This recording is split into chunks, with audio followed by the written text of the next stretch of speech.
I didn't struggle. I accepted my fate, and actually peace came over me. And oddly enough, I survived. You all know by now that I'm a very active person. I like to be in the outdoors, I like to try new things. But about every 15 years or so, a large and loud motorized vehicle, recreational vehicle, and I get into a deadly tangle. And so I'm here to tell you tonight that whether on water, on asphalt, or on snow, motorized vehicles or recreational vehicles are dangerous. And I think after you hear my stories, you'll agree.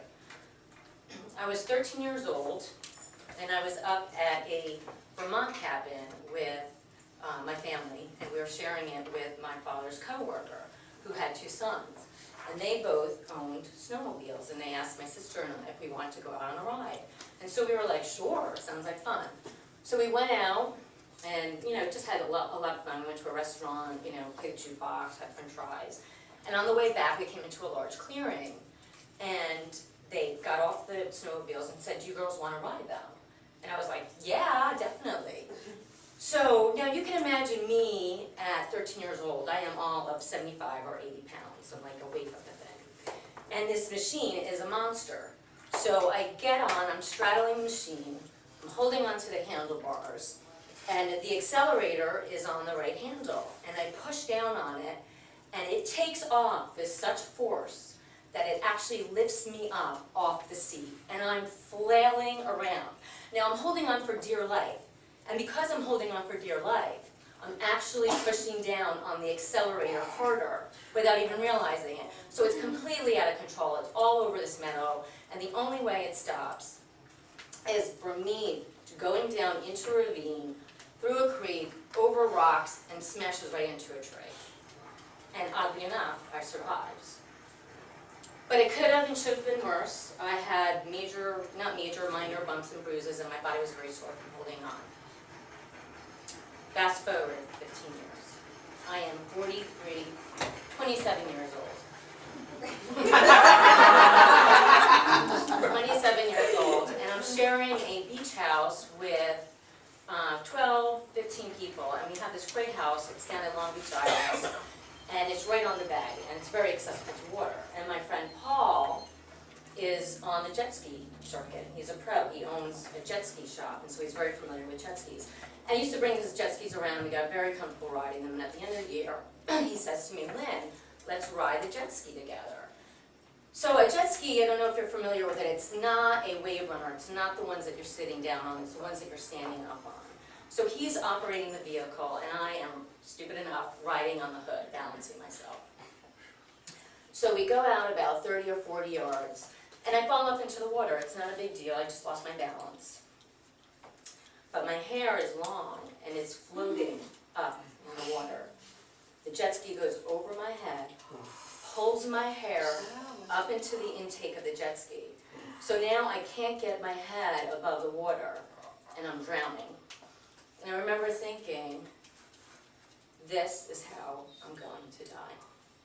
And I didn't panic, I didn't struggle, I accepted my fate, and oddly enough, I survived.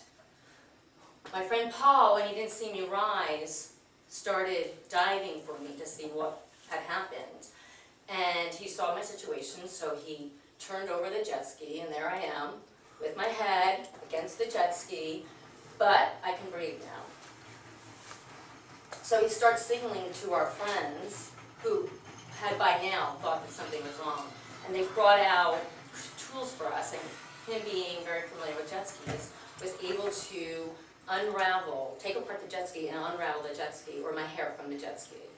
So, besides me having quite a big bald spot right here, and me being in shock, I was okay. And it could have and should have been worse. Motorized vehicles are dangerous. Fast forward 15 years.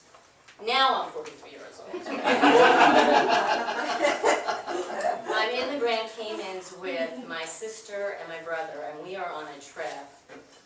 And they're convinced that seeing this island by motor scooter is the only way to see it. And right now I am thinking, no way, I'm not getting on anything motorized. But somehow they're like, you know what, just give it a try, let's go, it's fine. So we go down to the rental store, and we're signing away our lives, you know, if you die, it's not our fault, that kind of thing. And the lady says to us, she goes, before you take the bikes out, I want you to do a quick drive, like test. So we had to kind of weave through these parked cars. And so my brother gets on, no problem. He's weaving through the parked cars, not a problem, done, fabulous, A+. My sister gets on, again, no problem. Weaves through the cars, no problem. I get on the little motor scooter, and I'm starting to weave. I lose control. I go spam right into a parked car and flip onto the hood. And again, I was okay. I had a sprained wrist and, maybe a little bumps and bruises, and it could have and should have been worse. Motorized vehicles are dangerous. Fast forward 15 years. I'm going to be 58 years old, and you can bet that I am not going anywhere near any kind of motorized vehicle. And I'm even thinking about not getting into a car that year. And now it is the reason why at 48 that I stick to yoga,